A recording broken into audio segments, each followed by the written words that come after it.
আসসালামু আলাইকুম। ভালো আছেন সবাই?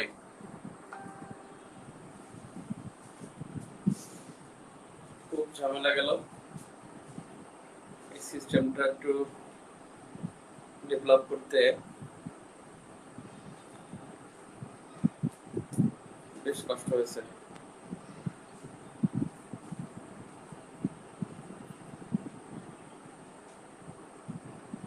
দেখতে পাচ্ছেন?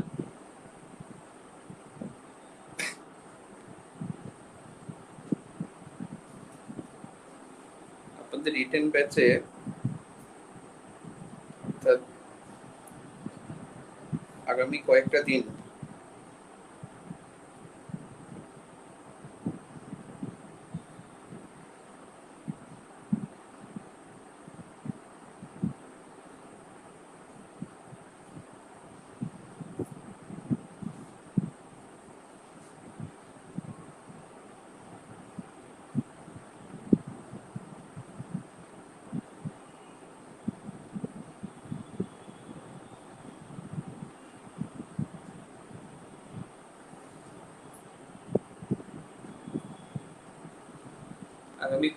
দিন আমরা বিশেষ করে এখানে যারা যুক্ত আছেন তারা হলেন 41তম প্রিডি ব্যাচে আমার সাথে যারা ছিলেন তাদের সেই ব্যাচটা তো লাইভটি অনুষ্ঠিত হচ্ছে অর্থাৎ এবং 41তম রিটেনে যারা আছেন তারাও যাতে 41তম এই ক্লাসগুলো করতে পারেন অর্থাৎ যাদের দরকার তাদের জন্য এটা যুক্ত করা হয়েছে। আই থিঙ্ক ক্লিয়ার, বুঝতে পারছেন? বেশ ধকল গেল আজকের এই ক্লাসটা, বেশ ধকল গেছে অর্থাৎ এটা অ্যারেঞ্জ করতে। আপনি ফেসবুকে এখন ম্যাক্সিমাম আইডি এই ক্লাস হয়, এই তো ব্লক হয়ে যায়, এই তো ডিসেবল হয়ে যায়, যার জন্য। ওকে, আসি আমরা আজকের ক্লাসে। সাউন্ড কম না?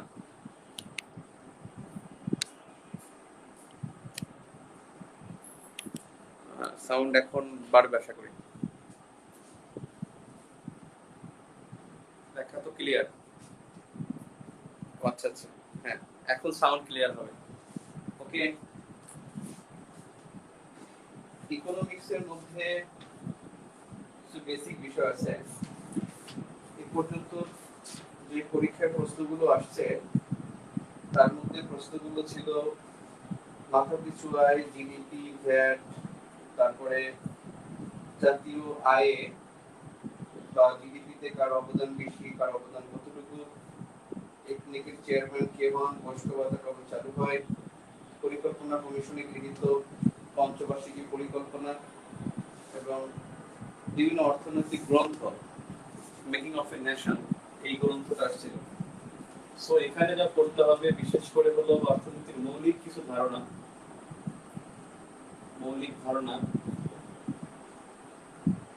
সমীক্ষা 2020 ও 21, তারপরে হলো বাজেট 2021-22। বাজেটের ক্ষেত্রে 21-22 গুরুত্বপূর্ণ, আর সমীক্ষার ক্ষেত্রে 2020 গুরুত্বপূর্ণ এবং 2020-21। সমীক্ষা, বাজেট, মৌলিক ধারণা, পঞ্চবার্ষিকী পরিকল্পনা,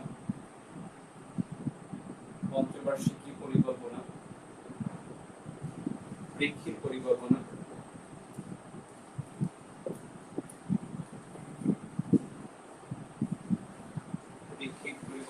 রিজার্ভ, ব্যাংকিং ব্যবস্থা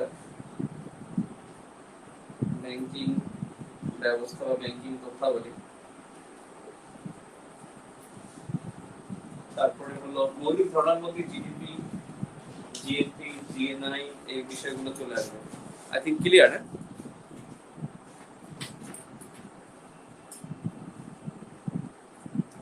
আপনারা কি এখন সাউন্ড পাচ্ছেন? সাউন্ড হচ্ছে একটু কমতো। সাউন্ড এখন ক্লিয়ার আই থিঙ্ক।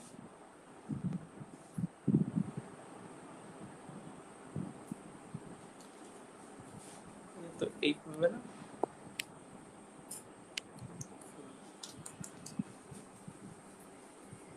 সাউন্ড হচ্ছে না। Sound please.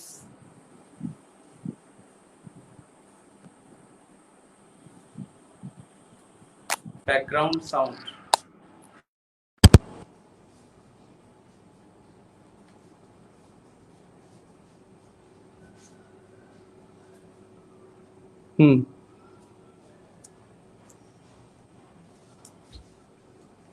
এখন শুনবেন মনে হয়।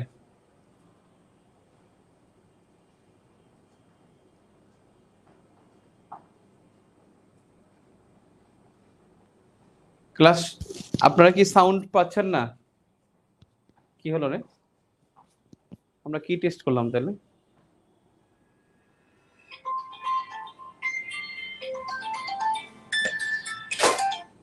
হ্যালো, ওয়ালাইকুম আসসালাম। জি হ্যাঁ হ্যাঁ, ক্লাস নিচ্ছি তো।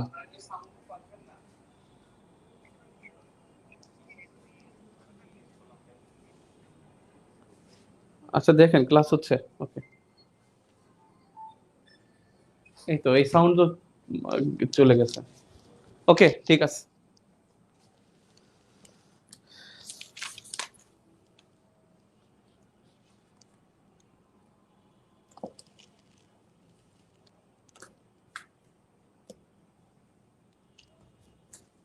হ্যাঁ, আমি আপনাদের কমেন্ট দেখতেছি। আপনারা কোনো কিছু, আমি ফ্রন্ট ক্যামেরা ইউজ করতেছি এবং আপনাদের কমেন্ট থাকলে আমি দেখবো ইনশাল্লাহ। ওকে, একটু দেখি তো, আমি একটু দেখি না একটা জায়গায় এখানে এই জিনিসটা দেখা যায় না, লাইভ শব্দটার কারণে এখান দিয়ে এতটুকু ধরত, এই এতটুকু জায়গা না, এখানে লেখা যাবে না, অতটুকু জায়গায় লেখা যাবে না, ওখানে দেখা যায় না।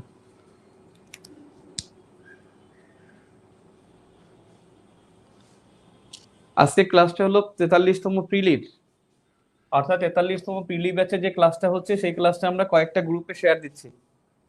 কয়েকটা গ্রুপ বলতে 41তম রিটেন ব্যাচে যারা আছেন তাদের জন্য, যারা প্রিলিভ ক্লাসগুলো করতে চায় তাদের জন্য, এবং তারা আবার হলো 41তম প্রিলিভ ব্যাচে যারা ছিল তারাও যেন ক্লাসটা করতে পারে সেজন্য। ওকে, দেখেন অর্থনীতির মধ্যে যেটা হলো মৌলিক ধারণা, সমীক্ষা 2020, বাজেট 21-22, পঞ্চবার্ষিকী পরিকল্পনা, প্রেক্ষিত পরিকল্পনা, রিজার্ভ ব্যাংকিং ব্যবস্থা, আর হলো ওই প্রতিষ্ঠানগুলো বিশেষ করে একনেক,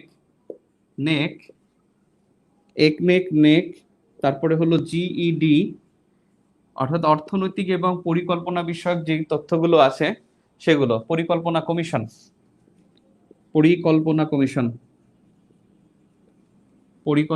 কমিশন। আর এর বাইরে যদি জানতে হয় সেটা হলো ট্যাক্স এবং ভ্যাট এবং ট্যাক্স। এই বিষয়গুলো আমরা অর্থনৈতিক চ্যাপ্টারে এই বিষয়গুলো পড়ব। সো মৌলিক ধারণা, সমীক্ষা 2020-21, বাজেট 21-22, 20-21 বাজেট, তারপর হলো পঞ্চবার্ষিকী পরিকল্পনা, প্রেক্ষিত পরিকল্পনা,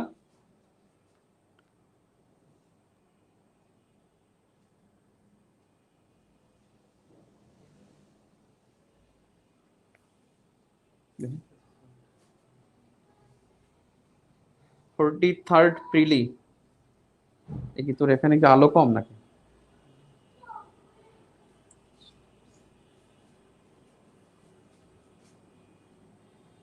এটা না আলো। ওকে ঠিক আছে, আমাদের এটা ফার্স্ট টাইম হলো স্ট্রিমিয়ারে ক্লাস হচ্ছে। ওকে,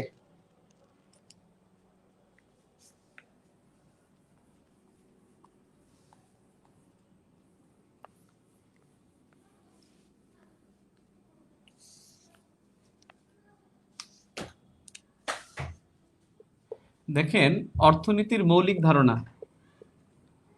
ধারণার মধ্যে কি আছে, যেমন আছে জিডিপি। জিডিপি মানে হলো দেশে উৎপাদিত দেশে উৎপাদিত দেশে উৎপাদিত দ্রব্য ও সেবা, দেশের অভ্যন্তরে আর কি, দেশে উৎপাদিত বলতে দেশের অভ্যন্তরকে বোঝায়। অর্থাৎ জিডিপি ইকুয়াল টু হলো দেশে ইকুয়াল টু দেশি প্লাস বিদেশি, অর্থাৎ দেশের অভ্যন্তরে দেশি এবং বিদেশি জনগণ যা আয় করবে তাই হবে জিডিপি। তাহলে জিডিপি হলো দেশের অভ্যন্তরে দেশি এবং বিদেশি জনগণ যা আয় করবে সেইটা হবে জিডিপি। আর এই জিডিপি বা জাতীয় আয়, জিডিপি গণনা যা জাতীয় আয় গণনাও তা, জাতীয় আয় গণনায় খাত হলো 15টি। 15টি খাতকে গণনা করা হয়। এই 15টি খাতের মধ্যে প্রধান খাত হলো 3টি। প্রধান খাত হলো 3টি। আর এই প্রধান খাত 3টি হলো কৃষি, শিল্প ও সেবা। কৃষি, শিল্প ও সেবা। তার মানে অর্থনীতির খাত হলো 15টি বা জাতীয় আয় গণনার খাত হলো 15টি। তার মধ্যে প্রধান খাত হলো 3টি। প্রধান খাত হলো 3টি।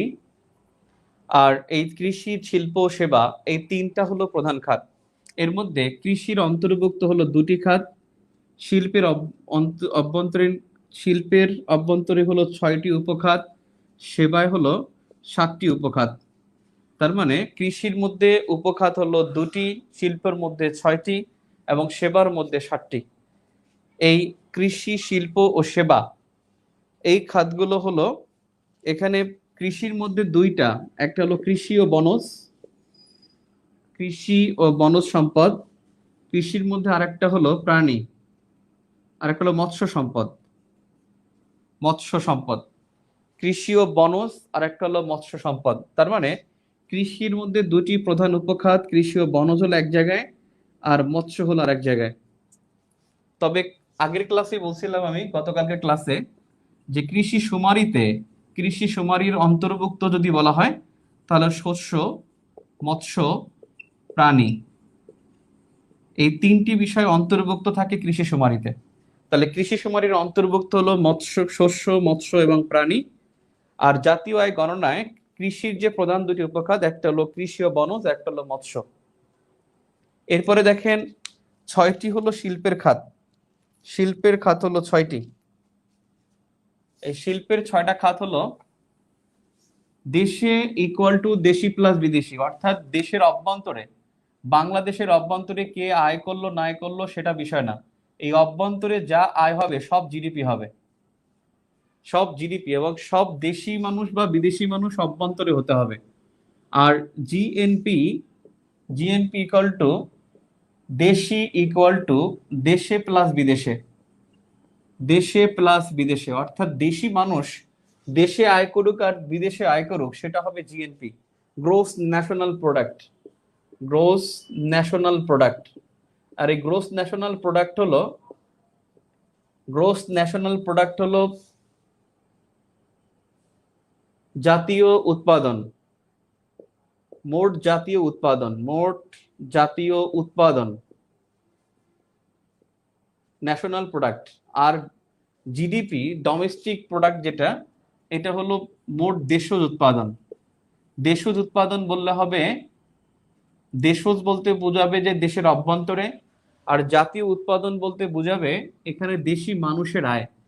অর্থাৎ যে জাতি আছে সেই জাতি, অর্থাৎ জাতি তো একজন সিটিজেন, সেই সিটিজেনের যে আয় হবে সব আয়গুলো হবে জিএনপির মধ্যে।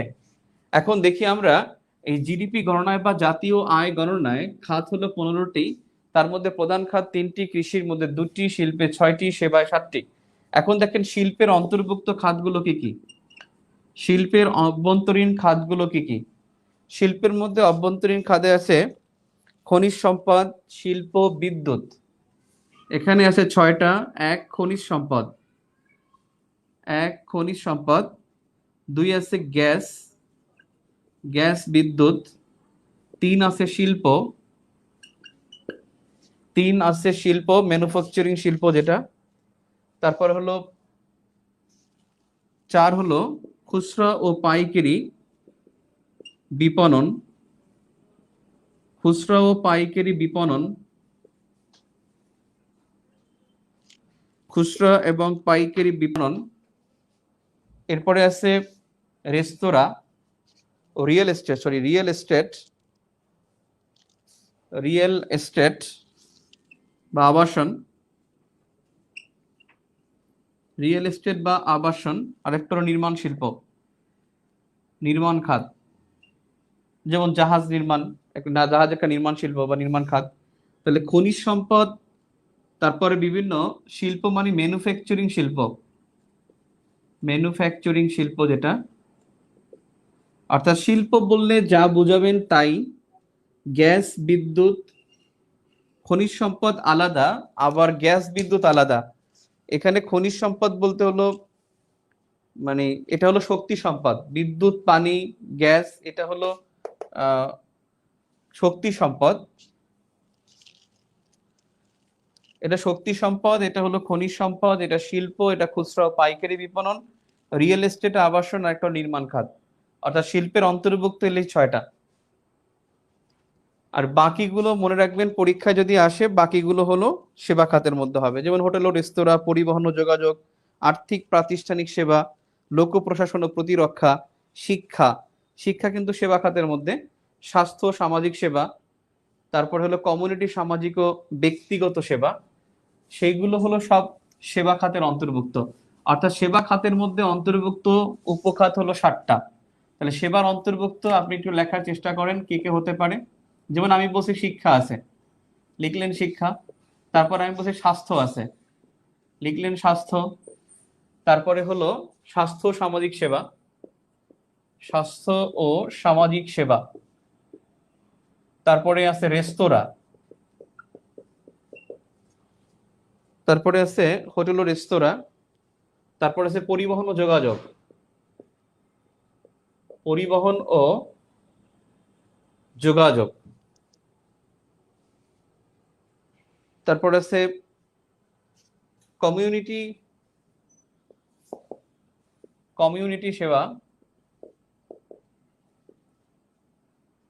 5 নম্বরে কমিউনিটি সেবা। 6 আর্থিক প্রাতিষ্ঠানিক সেবা, আর্থিক প্রাতিষ্ঠানিক সেবা, প্রাতিষ্ঠানিক সেবা। 7 নম্বরে হলো প্রতিরক্ষা, লোক প্রশাসন ও প্রতিরক্ষা, অর্থাৎ প্রশাসন ও প্রতিরক্ষা। এখানে আপনার মধ্যে গিট্টু লাগাবে যেটা, গিট্টু লাগাবে যেটা সেটা হলো রিয়েল এস্টেট বা আবাসন। রিয়েল এস্টেট বা আবাসন এটা গিট্টু লাগাবে যেটা কার মধ্যে অন্তর্ভুক্ত।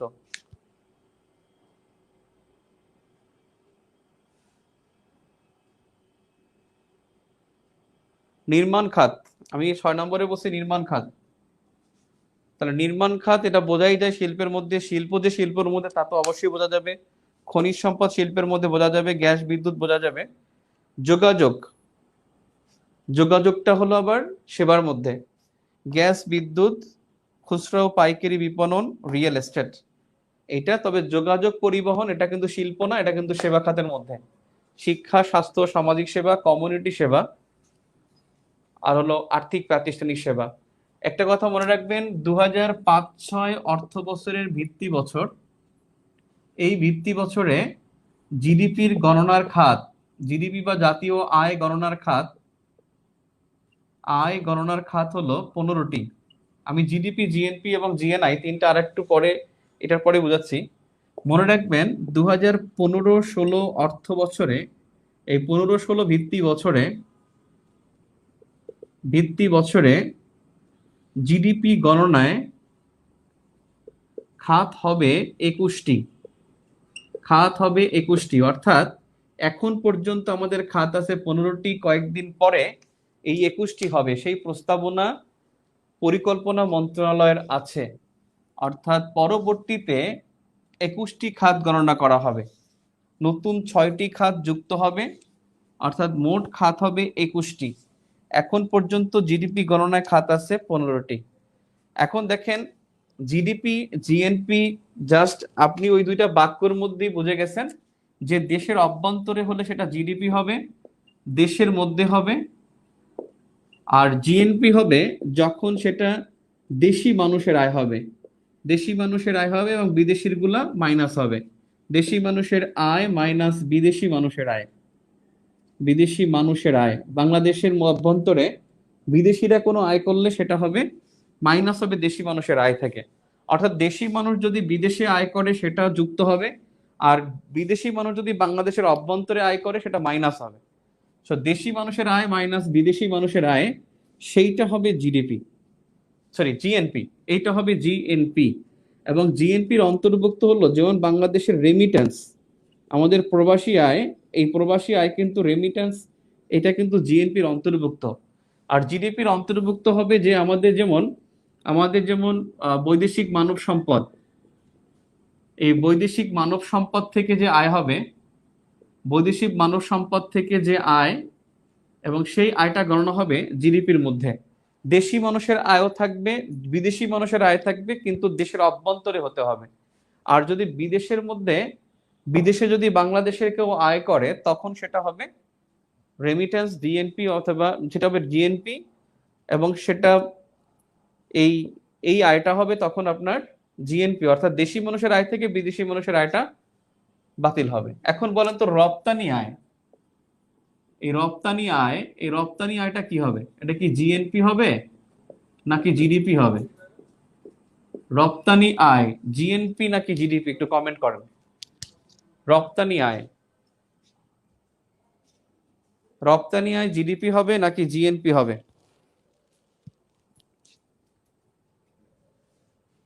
রপ্তানি আয় জিডিপি হবে নাকি জিএনপি হবে?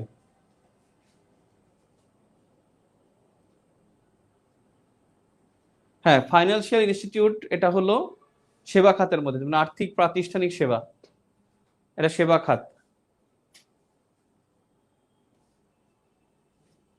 আপনি খালি কৃষিটা মনে রাখেন, কৃষি ও বনজ আর মৎস্য, আর শিল্প মনে রাখেন ছয়টা। শিল্প ছয়টা কি কি? খনিজ, বিদ্যুৎ, গ্যাস, মানে খনিজ সম্পদ আলাদা, বিদ্যুৎ, গ্যাস, পানি, এগুলো আবার আর একটা দুইটা। তারপরে হলো শিল্প, তারপরে নির্মাণ খাত, তারপরে হলো আপনার আবাসন, রিয়েল এস্টেট যেটা আবাসন, এই পাঁচটা। আরেকটা কি বললাম? আরেকটা হলো বিপণন, খুচরা ও পাইকারি বিপণন, সেটা। ঠিক আছে?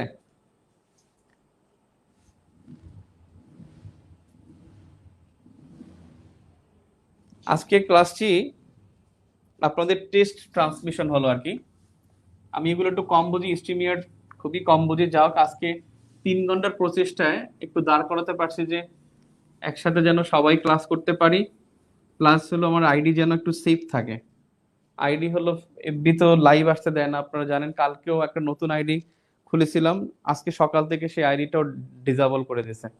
কেন ডিসেবল করে জানি না, হুদাই সকালে মনে হতে যে আমার ডিসেবল, কোনো কারণ ছাড়া।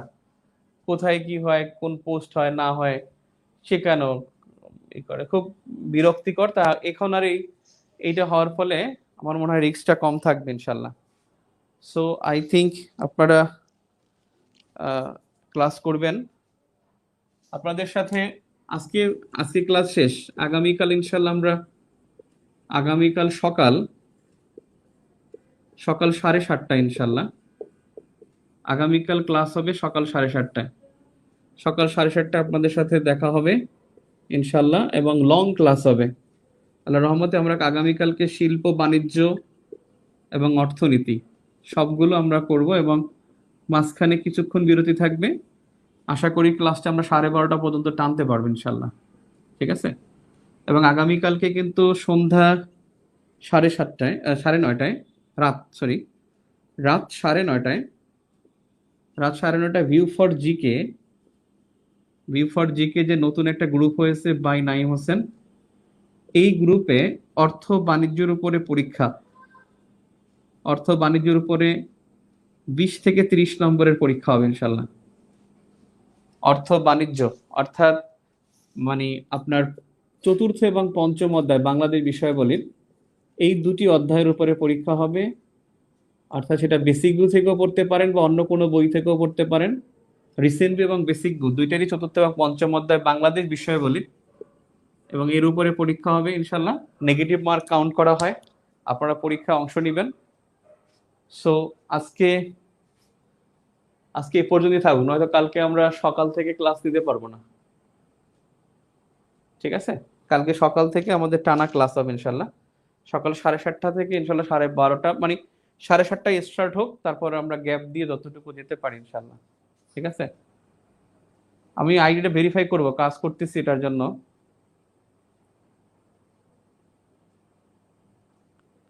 ওকে, আপনারা যদি করতে না পারেন তাহলে অবশ্যই আপনারা ইয়া দেখবেন, আপনারা যেটাকে বলে রেকর্ড দেখবেন।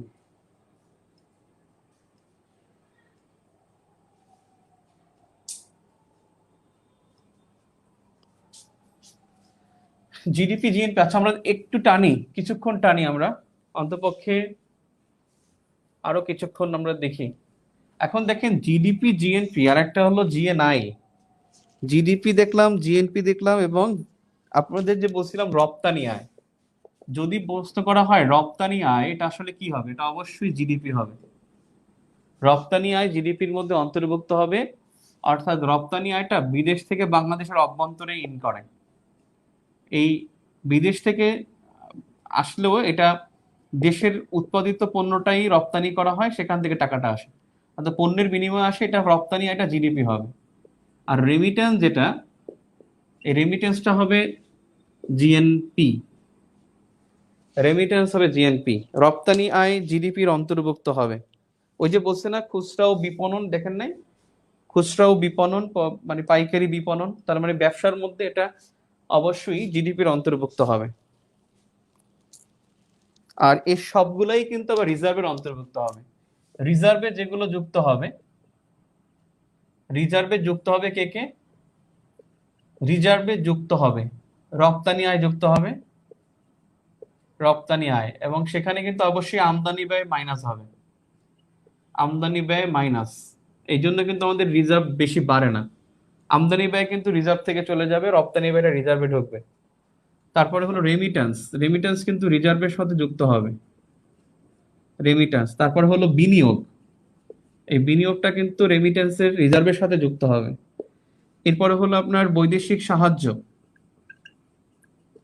বৈদেশিক সাহায্য, বৈদেশিক অনুদান,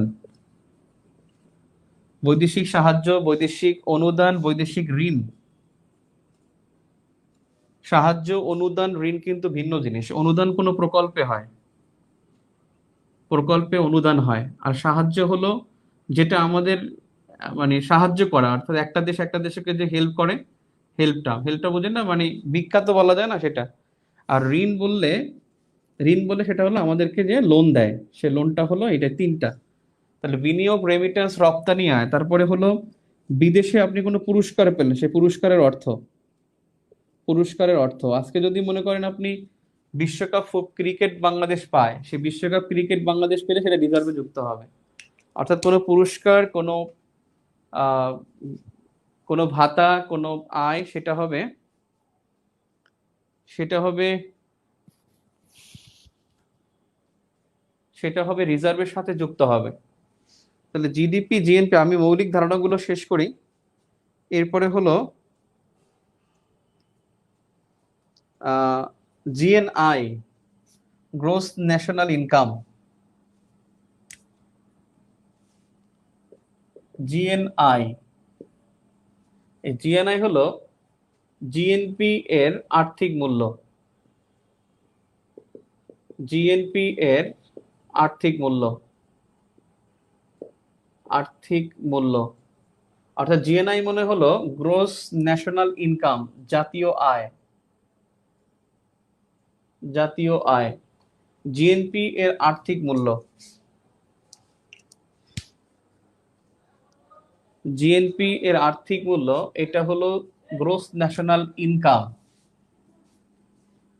অনেক সময় জিএনপি কি জিএনআই নামে ডাকা হয়। এরপরে আরেকটা আছে,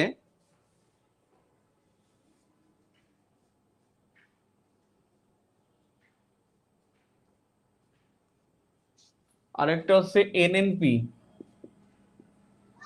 এনএনপি,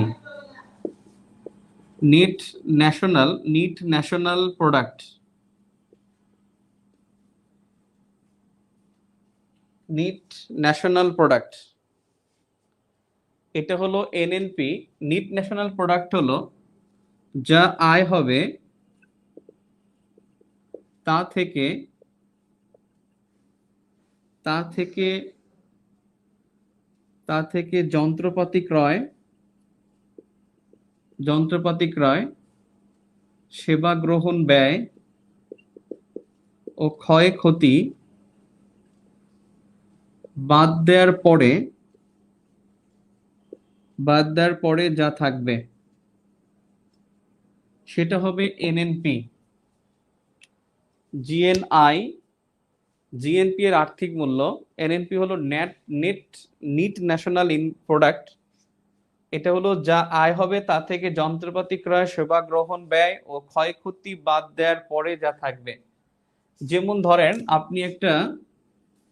ধরেন আপনি কি করলেন, তেল গ্যাস, আপনার বাপেক্স ধরেন, বাপেক্স যে কাজটা করলো তারা গ্যাসপ্রমের সাথে চুক্তি করলো। গ্যাসপ্রম যেটা হলো রাশিয়ার। সো এখান থেকে এই তেল গ্যাস উত্তোলন করলো, ধরেন এখান থেকে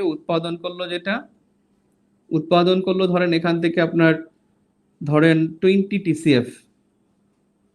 টিসিএফ তারা উৎপাদন করলো, কিন্তু গ্যাসপ্রম এই উৎপাদন বাবদ 12 টিসিএফ নিয়ে গেল। এই 20 টিসিএফ এটা হবে দেশের জিডিপির অন্তর্ভুক্ত, আর ও যে নিয়ে গেছে 12 টিসিএফ, সেই 12 টিসিএফ মাইনাস করলে যেটা থাকবে সেটা হবে এনএনপি। এই 8 টিসিএফ যে থাকবে সেটা হবে এনএনপি।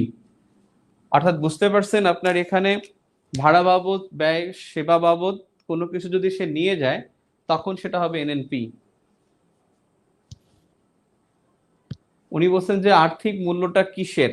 আর্থিক মূল্যটা হলো উৎপাদনের।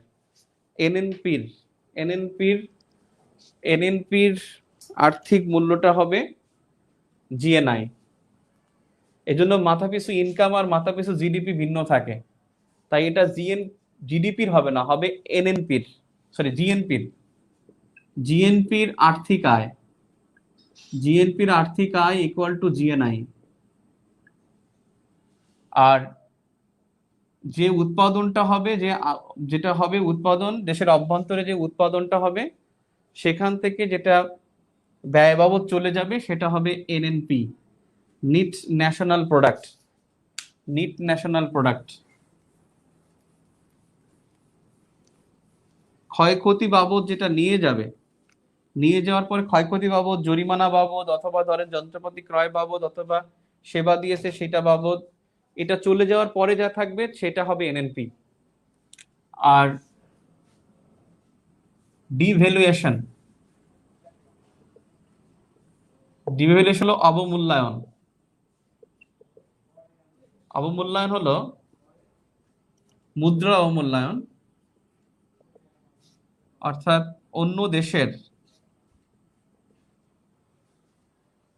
অন্য দেশের মুদ্রার মানের তুলনায় নিজ দেশের মুদ্রামান কমিয়ে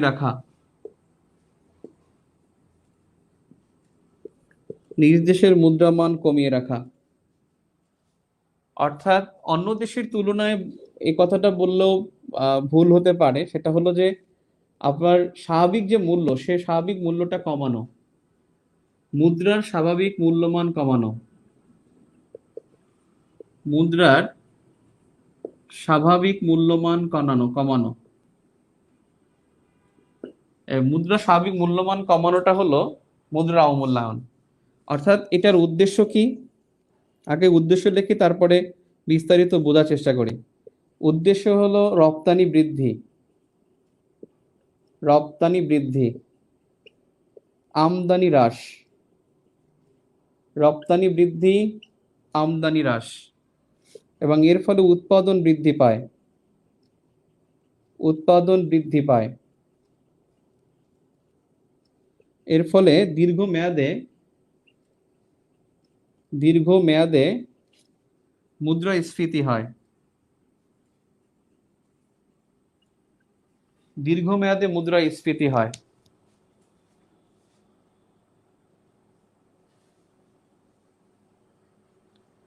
আপনার রিটেনরা পিলির ক্লাস আপনারা করতে পারলে করতে পারেন।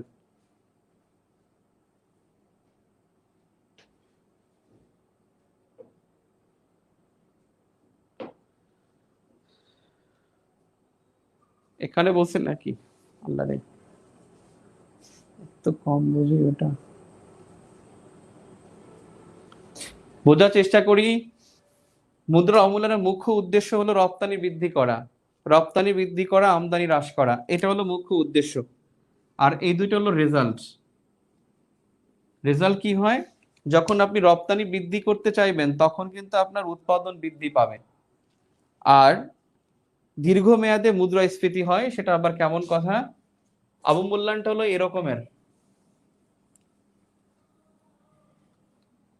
ধরেন আপনার কাছে, আপনার ধরেন 100 টাকা, ধরেন 80 টাকা, আপনার এটা বাংলাদেশ, বাংলাদেশের 80 টাকা সমান সমান $1।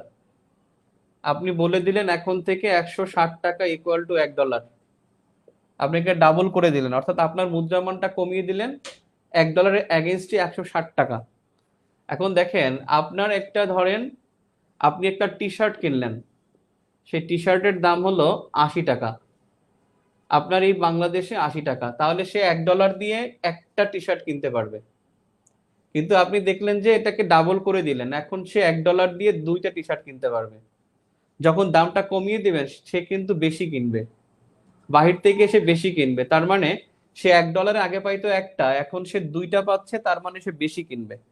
অর্থাৎ এই সে কিনলে আপনার রপ্তানিটা বাড়বে। এখন আপনি দেখেন যখন সে বেশি কিনবে তখন কিন্তু আপনার একই সাথে উৎপাদনটা বাড়বে, দেখেন উৎপাদন বৃদ্ধি পায়। এখন দেখেন আপনি যে এই টাকার মানটা বাড়ালেন, তাহলে অবশ্যই আপনার টাকা ছাপাতে হবে। টাকার পরিমাণটা যখন ছাপাবেন তখন কিন্তু এখানে আপনার টাকার ছাপাতে গেলে এখানে আপনার মুদ্রাস্ফীতি হবে। এখন আসেন মুদ্রাস্ফীতি কি? মুদ্রাস্ফীতি হলো বাজারে মুদ্রার পরিমাণ বেড়ে যাওয়া, বাজারে মুদ্রার পরিমাণ বেড়ে যাওয়া। এই মুদ্রার পরিমাণ বেড়ে যাওয়াকে বলা হয় মুদ্রাস্ফীতি। যখন মুদ্রার পরিমাণ বেড়ে যায় তখন কিন্তু মুদ্রার মূল্য কমে যায়, মূল্য কমে যায়। মুদ্রার পরিমাণ বাড়লে কিন্তু মূল্য কমে যায়। বাজারে যদি বেশি পরিমাণে মাছ থাকে তখন কিন্তু মাছের মূল্যটা কমে যায়। হ্যাঁ, দীর্ঘমেয়াদে ক্ষতি হবে, স্বল্প মেয়াদে হবে না। এই ডিভ্যালুয়েশনটা প্র্যাকটিস করে বর্তমানে দুইটা দেশ, চায়না এবং জাপান, এবং তারা কিন্তু ঠিকই ভালো আছে, তারা খাপ খাইয়ে নিছে। এখন দেখেন জাপানের মুদ্রার মান যে ইয়েন, তা কিন্তু টাকার চাইতেও কম মূল্য। আপনি জানেন টাকার চাইতেও কম, টাকার চেয়ে মূল্য কম কিন্তু জাপানের ইয়েনের। এখন বিষয়টা কি হলো, বিষয়টা হলো কি দেখেন, আপনি বাজারে যখন মাছ বেশি থাকে তখন কিন্তু মাছের মূল্যটা কমে যায়, টাকার পরিমাণ বেশি থাকলে তখন টাকার মানটাও কমে যায়। আমার পকেটে 1000 টাকা, আপনার পকেটে 1000 টাকা, রিক্সাওয়ালার পকেটে 1000 টাকা, তখন কিন্তু সে 1000 টাকায় রিক্সায় কোনো খ্যাপ যাবে না, তখন কিন্তু তার খেপ যাইতে হলে তিনি কিন্তু 1500 টাকা দিয়ে যাবেন বা 1100 টাকায় যাবেন। অর্থাৎ সবার পকেটে টাকা থাকে তখন টাকার মূল্যটা কমে যায়। সো এই মুদ্রার মূল্যটা কমে যায়, মুদ্রার মূল্য কমে গেলে দ্রব্যমূল্য বাড়ে, দ্রব্যমূল্য বাড়ে তো মুদ্রাস্ফীতির কারণে। কারণ আপনি যখন টাকা না ছাপালে তো আপনি দ্বিগুণ করতে পারতেছেন না, মানটা কমালেই আপনার কিন্তু টাকার মানটা কমে যাবে এবং তখন বেশি টাকা আপনার ছাপাতে হবে, তখনই মূল্যস্ফীতি হবে। মুদ্রাস্ফীতি হলেই তখন আপনার দামটা বেড়ে যাবে, মুদ্রার পরিমাণ বেড়ে গেলেই বাজারে দ্রব্যমূল্য বেড়ে যাবে। সো দীর্ঘমেয়াদে আপনার প্রশ্ন আসবে, ডিভ্যালুয়েশন বা অবমূল্যায়নের ফলে, মুদ্রা অবমূল্যায়নের ফলে মুখ্য উদ্দেশ্য কি? রপ্তানি বৃদ্ধি। অপশনে রপ্তানি বৃদ্ধি নাই, অপশনে আছে আমদানি হ্রাস, আমদানি বৃদ্ধি। তখন আপনি উত্তর করবেন আমদানি হ্রাস। আমদানি হ্রাস কিভাবে হবে দেখেন, আমদানিটা দেখেন হ্রাস হয় কিভাবে। ধরেন আপনি একটা বাল্ব কিনতেছেন, একটা বাল্বের দাম হলো $1। এখন আপনি 80 টাকা দিয়ে এই বাল্বটা কিনতে পারতেন, অর্থাৎ তার কাছে একটা বাল্ব কিনতেন 80 টাকায়, কিন্তু এখন আপনার এই বাল্বটা $1 ও ঠিকই রাখছে, কিন্তু আপনাকে খরচ করতে হবে 180 টাকা, 60 টাকা। তার মানে দ্বিগুণ খরচ করতে হলে সে কিন্তু এই দ্বিগুণ খরচ করতে হলে সে কিন্তু আর এই $1 দিয়ে সে আর মানে 160 টাকা দিয়ে সে কিন্তু বাল্বটা নিবে না। যখন সে বাল্বটা নিবে না তখন সেই বাল্বটা সে এখানে উৎপাদন করবে, অথবা আমদানি সে না করে বাল্ব না দিয়ে সে মোমবাতি দিয়ে চলবে, এবং এর ফলে কি হবে? আমদানি হ্রাস পাবে। মুদ্রা অবমূল্যায়নের ফলে রপ্তানি বৃদ্ধি পায়, পক্ষান্তরে আমদানি হ্রাস পায়। আমদানি হ্রাস পায় কি হবে? কারণ বাল্বটার দাম $1, আপনি 80 টাকা দিয়ে পাইতেন, বর্তমানে 160 টাকা দিয়ে ওই বাল্বটা নিতে হবে। সেক্ষেত্রে আপনি ওখান থেকে 160 টাকা ওরা নিতে পারবেন না, তাই আপনি আমদানি করবেন না, এর ফলে আমদানি হ্রাস পাবে। তাহলে আমদানি হ্রাস পাবে অথবা রপ্তানি বৃদ্ধি পাবে, কিন্তু রেজাল্টটা কি ঘটে? এর ফলে উৎপাদন বৃদ্ধি পায়। রপ্তানি বৃদ্ধি মানে উৎপাদন বৃদ্ধি, আপনি আমদানি হ্রাস মানে উৎপাদন বৃদ্ধি, কারণ আমদানি করা লাগে না, আপনার যা আছে তা দিয়ে আপনি চলতে পারেন, তাহলে আমদানি কেন করবেন? এরপর হলো দীর্ঘমেয়াদে মুদ্রাস্ফীতি হয়। দীর্ঘমেয়াদে এটা মুদ্রাস্ফীতি হয়ে থাকে, কারণ এটা বেশি পরিমাণে ছাপালে মুদ্রাস্ফীতি হবে। স্বল্প সময় হলে তেমন কোনো সমস্যা হবে না, কিন্তু দীর্ঘমেয়াদে হলে মুদ্রাস্ফীতি হবে। চায়না 2001 সাল থেকে এই মুদ্রা অবমূল্যায়ন নীতি অনুসরণ করে। তাহলে ডিভ্যালুয়েশন এটা একটা বেসিক ইকোনমিক্সের মধ্যে। আবার টাকা যদি কম থাকে বাজারে, তাহলে কিন্তু কি হয়? দ্রব্যমূল্যটা কমে যাবে।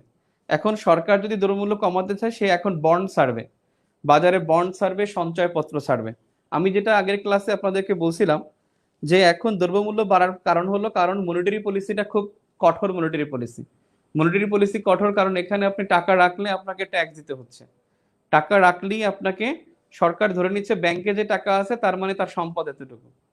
আবার টাকা ব্যাংকে রাখলে আপনাকে একটা বাৎসরিক চার্জ দিতে হয় এবং ইনকাম ট্যাক্সও দিতে হয়। আবার টাকা রাখলে আপনাকে সেই পরিমাণ সুদ দিবে না। সঞ্চয়পত্র কিনবেন, সঞ্চয়পত্র সেই পরিমাণ আপনাকে লাভ দিচ্ছে না। তাহলে সে কি করবে? টাকাটা উঠাই সে ঘরে রাখবে। ঘরে রাখলে কি হবে? বাজারে থাকলে তখন টাকাটা কিন্তু, বাজারে যখন থাকবে তখন টাকাটা কিন্তু বেশি পরিমাণে থাকলে তখন মূল্য কমে যাবে। এখন সরকার কি করবে? মুদ্রাস্ফীতির পরিবর্তে মুদ্রা সংকোচন করতে চাইবে। মুদ্রা সংকোচন পলিসি কি হবে? সংকোচন পলিসি কয়েকটা হবে। এক নম্বরে সে বাজারে বন্ড বিক্রি করবে। এই বন্ড বিক্রি করলে টাকাটা তার কাছে থাকবে, বন্ডের কাগজটা থাকবে হলো গ্রাহকের কাছে, কিন্তু তার যে লিকুইড টাকাটা সেটা কিন্তু সরকার নিয়ে যাবে বাজার থেকে। সে কি করবে? সঞ্চয়পত্র বিক্রি করবে। তাহলে সঞ্চয়পত্র বিক্রি করলে কি হবে? গ্রাহকের কাছে সঞ্চয়পত্রটা থাকবে কিন্তু টাকাটা থাকবে গভর্নমেন্টের কাছে।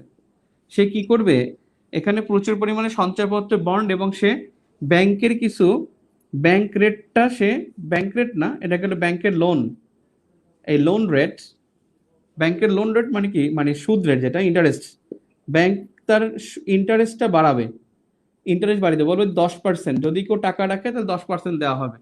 তাহলে সে কি করবে? এখানে সে গ্রাহক কি করবে? টাকাটা এই ব্যাংকে রেখে দিবে, বাজারে তার কাছে থাকবে না, সে লাভের আশায় এখানে ব্যাংকে রেখে দিবে।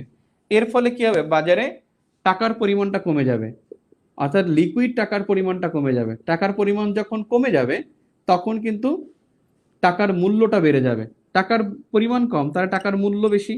টাকার মূল্য যখন বেড়ে যাবে তখন সে কম টাকায় সে পণ্য পাবে, কম টাকায় পণ্য পাবে। এখন দেখেন, একজন ধরেন রিক্সাওয়ালার কথা দিয়ে বুঝাই, রিক্সাওয়ালার পকেটে আছে 30 টাকা, আপনি গ্রাহক, আপনার 50 টাকা, আর একজন আছে 60 টাকা, আরেকজন আছে 70 টাকা। তার মানে 50, 60, 70 টাকা। এই রিক্সাওয়ালার ভাড়া 30 টাকা। এখন সে দুইবার আসলে গেলে কিন্তু তার 60 টাকা লাগবে, আর সে দুইবার আসতে গেলে তার 60 টাকা লাগবে, 10 টাকা চা খাইতে লাগবে, কিন্তু সে কিন্তু 10 টাকা তার আছে। তার মানে রিক্সাওয়ালা 30 টাকা পকেটে থাকা করলে 30 টাকার নিচে কিন্তু সে যাবে না। তার মানে এখানে চড়তে পারবে কে? 70 টাকা যার আছে সে রিক্সা যেতে পারবে, আর এই দুজন লেগুনায় চলে যাবে। এখন যেটা হবে, যখন টাকার পরিমাণটা থাকবে, ওনার পকেটে থাকবে 1000 টাকা, ওনার পকেটে থাকবে 1100 টাকা, ওনার পকেটে থাকবে যখন 1200 টাকা, আর রিক্সাওয়ালার পকেটে যখন থাকবে মনে করেন 800 টাকা, তখন কিন্তু অবশ্যই রিক্সার ভাড়াটা বেড়ে যাবে। তখন ওই রিক্সা ভাড়া যখন তার পকেটে 800 টাকা থাকবে, সে কিন্তু আর 20 টাকা 30 টাকায় যাবে না। সে চিন্তা করে আমার তো 800 টাকা আছে, আর এর 1000 টাকা, এর 1100, এর 1200 টাকা, তখন কিন্তু রিক্সা ভাড়া অটোমেটিক্যালি 600 টাকা হয়ে যাবে। মানে ব্যাপারটা এরকমের যে টাকার পরিমাণ বেশি থাকলে টাকার মূল্য থাকে না, তখন এটার দাম অটোমেটিক্যালি রাইজ করে।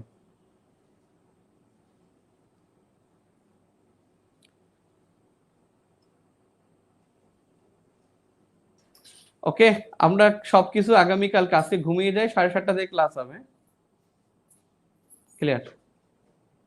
আগামীকাল 7:30টায় ক্লাস হবে ইনশাল্লাহ।